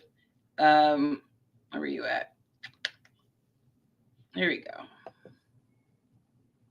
So this is a good channel to follow. I'm not sure if you guys can really see that. Let me see if I can make it larger. The season is heating up, but prices are cooling down. Score NFL Sunday Ticket and catch the action live for the rest of the season. All right, and let's go here. But this is a good Sign channel up today to follow. This brother be doing his little live streams everywhere. Urban Politicians TV. I like that one, so shout out to him. And then Reese Waters is another one. I look at all, if y'all look at my channel, I look at everything. The black conservatives, white conservatives, black liberals, white liberals. I look at everybody. I want to get the perspective about everyone. Why do we keep hearing about Dwight Howard? I mean, just let that man be bisexual in peace, okay? Just let the man be bisexual in peace, right? We don't expect for Dwight Howard to be a straight black man at this point. So just let that man be bisexual in peace. But Urban Politicians is a great one. I do want to call out one last point, and I wrote this on my note. Letitia James. Letitia James is recusing herself from the Robert Brooks investigation. And she is recusing herself of the Robert Brooks investigation because lawyers in her office are currently, I guess, defending or representing the officers in other cases that were involved in Robert Brooks. So you got these racist ass correctional officers who already got cases, right? That Letitia James's office is investigating right now. And I guess some of them are defending these officers. And so she's saying to eliminate the conflict of interest. And if you don't remember, Robert Brooks is the black man that was recently, and actually this incident happened early December. I think December 10th is when Robert Brooks was brutally beaten by up to 14 corrections officers, right? The body cam did not come out until the end of the year, right? These people were able to enjoy Christmas with their families, walk around just like normal. Like they didn't just beat a black man who was handcuffed at his feet and his hands to death. 14 of them, 14 cowardly people, right? So Letitia James, I guess, they are very corrupt in the New York Correctional's office. They are. Don't let those administrators lie to you, because apparently those officers, some of them were being represented for other cases involving mistreatment or murdering prisoners, right? So Letitia James has to recuse herself. She has a special prosecutor on this. I looked at, the special prosecutor she got on this. And, in a nutshell with Robert Brooks, I pray for your friend. I pray for his family. I think that, if you commit a crime and you are sentenced to serve your time in a jail for a duration of time, you have a right to serve out that time without police, correctional officers, mistreating you or doing whatever. I do believe that there's a lot of human experimentation going on in these prisons. I believe that these prisoners are being used as human experiments. And I think those that resist, right, they cannot live to share what was, I guess, attempted to be done to them, I think, and they're killing these people. But I believe that when you look at the statistics, and I think the DOD were slick about this because they didn't want it to raise too much public scrutiny, but they stopped reporting the amount of unknown deaths in prisons, right? Why would you stop doing that? Because those correctional officers, some of those racist ass cops in there, bigots, whatever, these people are in there killing people. They're supposed to be protecting and serving, and these are murderers with a badge and a gun. And so I pray for Robert Brooks's family. Letitia James's office is defending the people who have murdered this man. This leverageable asset here, they tried to use Letitia James to take down Trump. She failed at that, right? But Letitia James in general, this is a black op. She's a black op, and she's recusing herself of this because they're defending murderers. Her office is defending murderers, in my opinion. And these are just all my opinions. But that's what I think Letitia James, she should be ashamed. This is a shameful black woman. Shame. You are ashamed. Because you're going along to get along, and you're going to take the fall for a lot of this. She came my life started out just running her damn mouth about she came out running her mouth about I want justice. A lot of pain, a lot of suffering, a lot of poverty. But it can't be swift when your district attorney's office this immediately. Is shame. You are a shameful woman, Letitia James. You really are. You really are. Her office is defending these cops because the killers' previous cases. Like, they're defending these killers in previous cases. So she's a killer defender. Like, this is basically what it is. And I think that we're going to see, I don't think we're going to see more of this, but I think we need to keep Robert Brooks's death on radar. It needs to stay on radar because this is ongoing. Like, regardless of what you think about people in the prison system, if they are sentenced, they have a right to serve out their sentence. Prison should not, because my whole thing is, if we are in the mindset that once somebody is in prison, that anything can happen to them, then we need to just bring back public executions.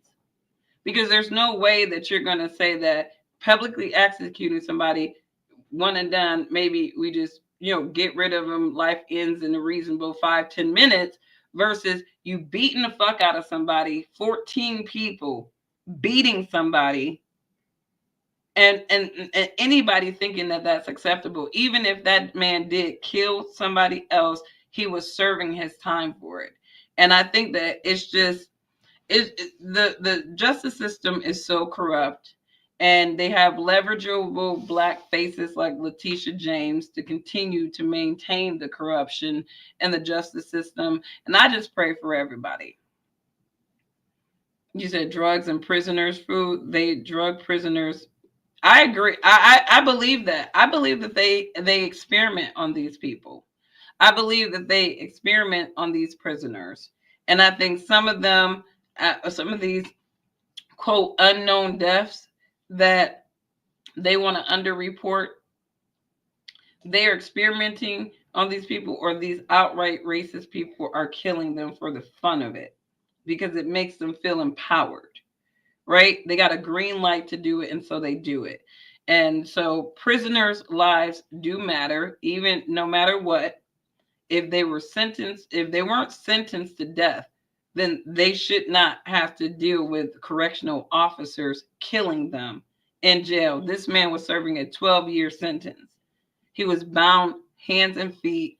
Every single one of those people not just should be fired, they should be put in jail themselves. But I'm pretty sure that some of them will escape to Israel or somewhere else where they can be protected. Somebody told me that they saw Jeffrey Epstein in Israel. I believe it. I believe Jeffrey Epstein is probably not dead. I'm thinking they probably faked his death, right? The guy had a shit ton of money. You think that they can just put a clone out there or a little body to make us think that Epstein was dead all the while he's over there in Israel raping kids? I hear that's where they go when they need to flee. They go to Israel. Why is it that these rapists and these pedophiles are fleeing to this, quote, holy land? Riddle me that. If Israel is so holy, why do the pedophiles flee there? High suicide rates within prison guards. I believe that too, because I believe that they're like the whistleblowers, right? I think prison guards, the ones who actually go there, they're like, look, I am here to protect and serve. I'm not here to woo do woo, right? I'm pretty sure they deal with a lot of, a lot of things that they can't really speak on, or they might compromise their jobs, right? It's just like a lot of these whistleblowers, like imagine, these Boeing, right? Those Boeing whistleblowers that killed themselves. One of them killed himself because he just couldn't take it anymore, right? Because he was basically told, hey, shut the hell up, right? The quality is fine, even though the quality wasn't. And then you're one of those people that got to shut the hell up. And then you're looking at the news and you see, oh, 200 and something people died in a plane crash. Oh, and it happens to be the plane that I was working on. That messes with people's minds. So last year, 2024, it was not a good year for the whistleblowers because they ended up dead in little creative ways. One dude, 43 years old, magically gets pneumonia, some type of pneumonia condition, and dies. Doesn't that sound like Kim Porter? Right? Kim Porter, Diddy, no Diddy, right? But that's what Kim Porter was a kept woman and she died of pneumonia. Bullshit. I don't believe that. But anyways, you guys, I'm going to try to get my StreamYard production going so that we can actually share screens. We can actually see, the same things. So thanks, Ghetto Planet, for tuning in. I'm glad that you like it. I will get better at this because I'm a little rusty with using StreamYard, sharing screens. And so I got a lot to get reacquainted with, but this is pretty much how I'm going to do my live stream moving forward. And so that means that I'm not going to be doing them as frequently. If I'm going to have to do a whole production, I'm going to actually have to do a show for you guys. So yeah. So I'm glad you guys like it. But OpenAI whistleblower just died too. Another one, or was it the guy that died like a couple of weeks ago? And how did he die? He died in his home somewhere. Did he 86 himself too, or was that foul play?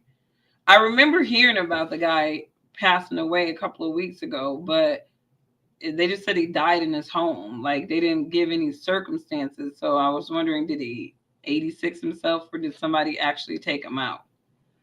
I don't think that Boeing guy actually killed himself. He was testifying. His family said that they were still going to go to distance with the court cases and stuff. But I mean, maybe he did. I mean, maybe he figured that, this is, his conscience was bothering him too much. Too many people died. But he definitely should not have blamed himself. That falls all on Boeing and some of those private equity people, those leeches that they've allowed to come into that company and basically rob it of its quality. Because that's really what happens when you bring private equity into your business. It is going to be short squeezed. It's going to be depleted of any type of quality or things that people liked about it, because they're just caring about the bottom line. And the bottom line means that you have to cut costs and quality. So same guy, gunshot, parents thinks foul play. See, I didn't know the OpenAI guy was a gunshot, but see, I think it's there's so many ways they can knock these people off, right? Look at Al B. Shore. Al B. Shore mysteriously almost died, right? Remember when Kim Porter died, right? Al B. Shore was on a mic. He was talking about she was killed. He was talking about Diddy, right? And then all of a sudden, like right after that, Al B. Shore got really sick. I think the brother's in the hospital for months. We thought we was going to lose Al B. Shore, and he was able to recover from that, right? But Al B. Shore shut the hell up talking about Kim Porter possibly being killed and poisoned, and Diddy having some connection with it. Now, I mean, and Al B. Shore still ain't saying nothing. It's like once y'all try to kill him, man, he ain't gonna say shit, right? But I think that a lot of this Diddy stuff, hopefully they'll have some resolution. And I don't care about the Diddy stuff anymore. I really don't. I do not care about the Diddy stuff. If you're not going to give us Epstein, if you're not going to give us some of the people on that list, I don't care about Diddy. I don't care about Jay-Z. And even with this Jay-Z and Tony Busby thing, it's like, I think that that's a game between Alex Spiro and Tony Busby. And Alex Spiro, I think,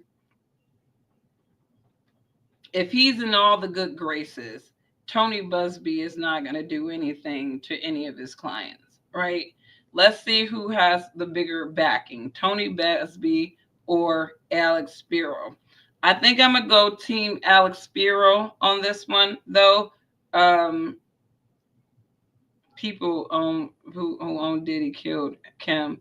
But why would they kill Kim, though? See, I don't think that the people who owned Diddy killed her. I think the people who were protecting Diddy might have helped him to kill her, right? Because she was coming out with a tell-all book, right? And I think a lot of this stuff that we see having revealed through this Cassie stuff, I think that stuff was going to come out through Kim Porter's book, and it would have been a whole other thing for Diddy to be dealing with. I stopped believing justice will come. Oh, no. No, I mean, these people are protected. I don't think that we should ever forget that Sean Diddy Combs was protected. He was protected. He was able to get away with all of that stuff that he's done with protection up until the point where he started suing folks. Right? The minute you start suing these conglomerates and thinking that you've gotten too big for your britches, right? They're going to try to humble you, right? So Diddy sued. He actually won. And I'm pretty sure that Diddy walked out with at least $1 billion from that lawsuit. So what did they do? They were like, okay, we're going to stick all of these people that were protecting you on you, basically, and we're going to short squeeze you out of those winnings. And I think that's basically what's happening to Diddy. I think Jay-Z, this is a year of shakeup, and you do got a lot of slimy conglomerate lawyers that come together, right? And they try to take people down, shake them up, right? Jay-Z's been in the game long enough. Alex Spiro's been in the game long enough. They know how these things work, and you either fold or you fight. And Jay-Z has decided that he and Alex Spiro are going to fight this, right? Because, again, you don't want to set the tone for people shaking you up, because once they think they can shake you up once, they're going to keep doing it, right? Then you start having to pay people for some protection or some idea of protection. No, you got to get rid of those people right away. Don't pay nobody for protection. You just got to scheme to get rid of them. And I think that's what Jay-Z and Alex Spiro are doing. Tony Busby is playing a very interesting game, because it seems like reputationally Tony Busby is known for being that shake-up type of lawyer, the guy that can bring out witnesses out the woodworks out of nowhere and say, he did this to me. So we will see. I don't believe in a justice system either, but you guys have a wonderful, wonderful day. I have to get ready to take my kids to go see the Sonic 3 movie. And I got to pick up another kid in the process. So you guys have a wonderful, wonderful day. I'm glad I was able to experiment with this new camera. So now y'all get to see all my crazy looking self. Like, y'all can see all me. Like the high def. I mean, you can see my eyes watering. I mean, and everything. This camera is definitely way more crisp than my camera phone, because I mean, I'm seeing all the blemishes and everything. But you guys have a wonderful, wonderful day. Thanks for tuning in. I'm going to try to get this organized a little bit more now that I have this Streamline platform. But Ghetto Planet, it was great seeing you. Rose, thank you for coming in. I see you, beautiful, and God bless you. May God bless your day. Richard, I saw you come in for a second. But thanks so much for tuning in and helping me to kind of test out my new setup here a little bit. I like it. And now I got to start getting back into production mode. So bye, you guys.